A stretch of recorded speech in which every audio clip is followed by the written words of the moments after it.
All right. I'm here with Van Styles, photographer to the stars. A lot of people don't know that you have a background in skateboarding. Probably like a lot of people out there, started skating when I was 12 years old. Just the whole lifestyle at the time. This was around 92. Really intrigued me because I hated team sports. I hated like anything like that where it's like, here's your practice time, here's your coach, here's your teammates. Skateboarding at that time to me was just like awesome. It was independence. It was engulfed like an art culture with music or graffiti writers or painters, and it's just everything about it drew me in, and I was just totally obsessed. So from there it was just like consumed my life. Like forgot about playing video games, like cared nothing about anything except for skateboarding. And that's how you started filming, right? Yeah. I mean, just typical kids. Like you got a camera, let's go film each other, learning tricks, and then as it kind of progressed more and more, just got more into that too. So then how did you start shooting porn? Yeah, so I was running a skateboard camp for kids in the valley. And filming them doing porn? No, not quite. Not quite. No filming, just helping them learn some tricks here and there. This was around when I was 21. So this gentleman named Christian Mann, who had 3 boys in my camp, they were 8, 11, and 12, they wind up telling me, oh, our dad owns this porn company. And I would see this guy, I'm like, no way does this guy own a porn company, because in my mind I was like the sleazy, like cheesy dude, and this guy was very well educated, very well spoken, very well put together. So I mentioned to him like, oh, you own a porn company? He's like, yeah, that's what I do. And me and him became close friends, and one day he says, hey, I want to make a skateboarding porno, would you produce it? So I said sure, and went on board with it and was like, you know, let's see where this road goes. And yeah, I produced it, did well for him. Then he offered me to come work for his company. Started working for his company. About a year later, he's like, hey, you used to do skateboard videos, right? I was like, yeah, you know, with my friends whenever we'd film. He's like, you want to try directing? And I was 22, so I was like, fuck it, why not? Like, let's keep going with this. What was that first experience like? I think just the first time producing skate tricks, which was the skate porno, was when we're at Skate Lab and I'm seeing like, you know, a chick get banged on the mini ramp while guys are skating it. Like, and there's people around, like that was the first thing, like just someone willing to like shed everything and just like, fuck it, like yeah. I'm here to do a job, I'm gonna do it. That was like the mind-blowing right there. I always say that the similarities between porn and skateboarding are uncanny. How about you? What's your take? You've worked in both worlds. I would definitely say 100%. I mean, you look at the life of a pro skater or an adult star, there's really no set schedule. You know, like you could stay up all night, and if you have something to do the next day, whether it's a demo or a scene, like that's on you to get there. If you're going to show up with a hangover, just a lot of similarities that, like, if you sat down and looked at it, you can see a big relation between them. What are some good stories from filming porn? I think one that kind of stands out was I was shooting this chick who was going to do an anal scene. She hadn't really done many of them, and so she was in the bathroom, and we're in the middle of the scene, the guy's doing his thing, he's like, wait, this feels really weird, like what did you do? And she says, oh, I rubbed cocaine in my ass to numb it up for this. And so the guy was getting affected by it because it was rubbing off on his skin. And he was numbing. Yeah, he was numbing up. Many moons ago I interviewed Greg Dark, and he was telling me that he was doing this like anal scene, filming this anal scene, maybe double anal, and he had the set catered with Mexican food. Oh no, it sounds bad already. And he's just said it was just everywhere. It was just shit flying everywhere. Any experiences like that for you? Not to that degree, because I think between Greg Dark's time, which was I think it's like mid 80s, like early 80s, to like, you know, I was doing like early 2000s. I think the idea of like what to do as a person to do that kind of stuff, like the enemas and like all that kind of prepping, evolved. So I would never see anything that gnarly, but I definitely got a better understanding of the female anatomy. What kind of porn you like to watch? I think just from working in the industry for so long, like if I'm gonna watch porn, I'm gonna watch like older stuff, like 70s type of stuff where I don't know anyone in it, so I can't get like, the mood doesn't get killed. That, or like the new, like the amateur stuff, same thing again, where I don't know anyone and it looks more real or more, you know, authentic. You don't need like super extreme acts like 9 penises in a butthole? No, like, I mean, I think like when I would film some intense stuff like that, and I think it was like the same thing as like skating, like someone just did like a gnarly, like, yeah, it's fucking sick. Like, it's not like, you know, like I want to go do that myself, or it's like something that's like, you know, but it's just like you appreciate like the levels of intensity that go into it, you know? What's the gnarliest thing that you filmed?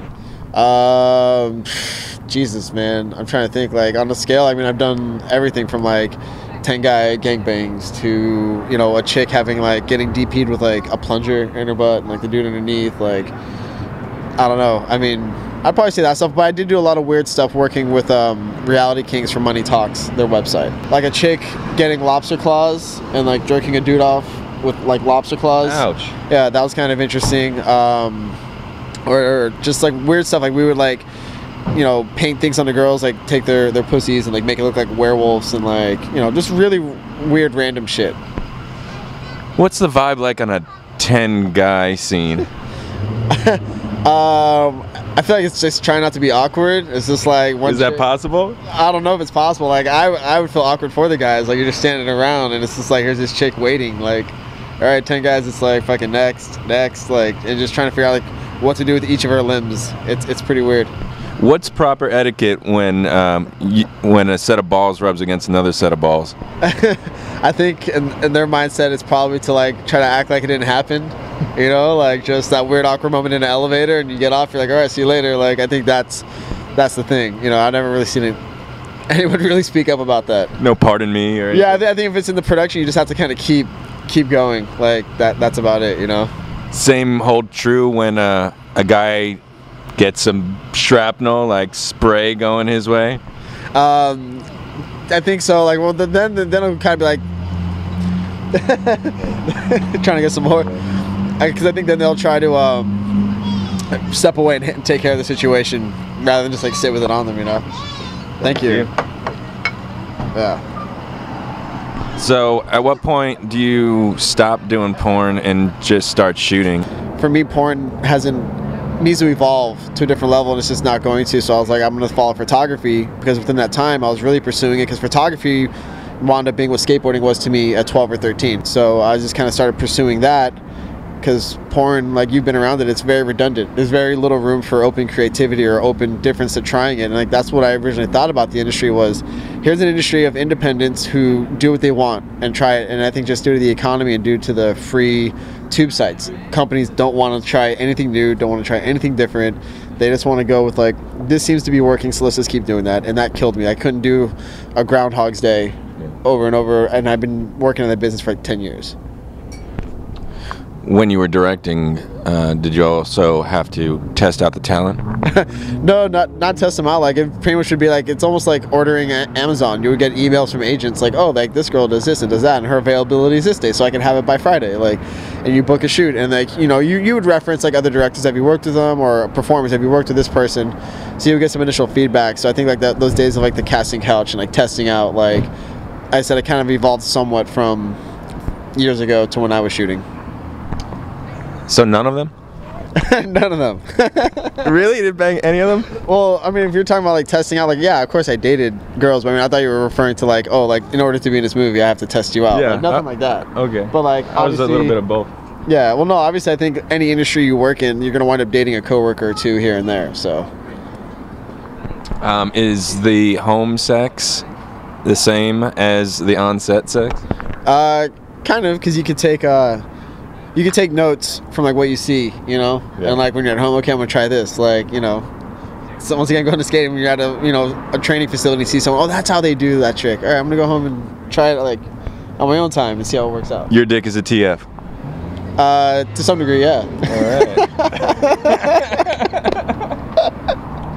Amazing. You're sort of known as sexy pose, natural lighting. Thank you. But this series that you're showing me now is a different angle altogether. I was just kind of like, okay, I'm in this world. It's a really interesting, unknown, like untapped world. A lot of people see from the outside, but very few get on the inside. I was like, what can I take from this that people can relate to and understand, like showcase it in a different light, like versus the basic, like, oh, like here's a girl naked or here's this and that. So as I was shooting, I just always thought like, okay, like portraits are a good way to go. And then after I would shoot the scene, I thought like, oh, post-facial portraits would be an interesting piece to kind of showcase. So as I was there, I was like, okay, I'm gonna start shooting these and just trying to get different facial reactions, but natural ones versus like pose, like just like the guy would finish on the girl's face and just kind of keep shooting until she's like, what are you doing? Like, what the hell are you keep shooting for? So you get the reactions of like, I want this off of my face. Because like at first you're still holding the I'm loving this, best thing in my life face. But when you keep shooting for like a minute, they're like, okay, yeah, now I'm over this right now. Like, clean it up, you know? So I was trying to really just capture like those feelings. Any of this skeet in these photos yours? No, definitely not. Definitely not. I don't know if I'd share that. I probably could, but you know, like if there's a guy there already doing it, I don't need to jump in. So Why definitely not? I don't know. I don't know if I have what it takes compared to these dudes who are shooting ropes. I see on Tumblr you let kids ask questions and you're good about answering them. What's the worst question you've ever been asked? The worst question is like, do you fuck these chicks, and how much do you make? Because I feel like there's a lot, you know, better questions that could be asked, and like just to kind of like rifle off basic stuff like that is just kind of like, really, like, you know, like obviously I get the understanding you shoot girls like. As a guy, you're just like, oh, do you fuck them all? But I mean, if you're seeing it for that, for what I do is that, then you're not really seeing what I'm doing. So, do you have Instagram followers that don't know you're a guy and think these girly photos are a girl and start putting sexy comments on? I think once in a while, like when it's probably someone who lives in a different country who maybe just started seeing that photo, like, oh, you're so hot, like. But then I think once they look through my images, they can tell that's like someone creating these pictures. So. Do you remember any really bad English that might have been put on there, like "I want to make fuck on your mustache"? No, definitely nothing like that. Sometimes I'll get like text typed in like a different language. I have no idea what they're saying. So yeah, they could be saying that, but I don't know.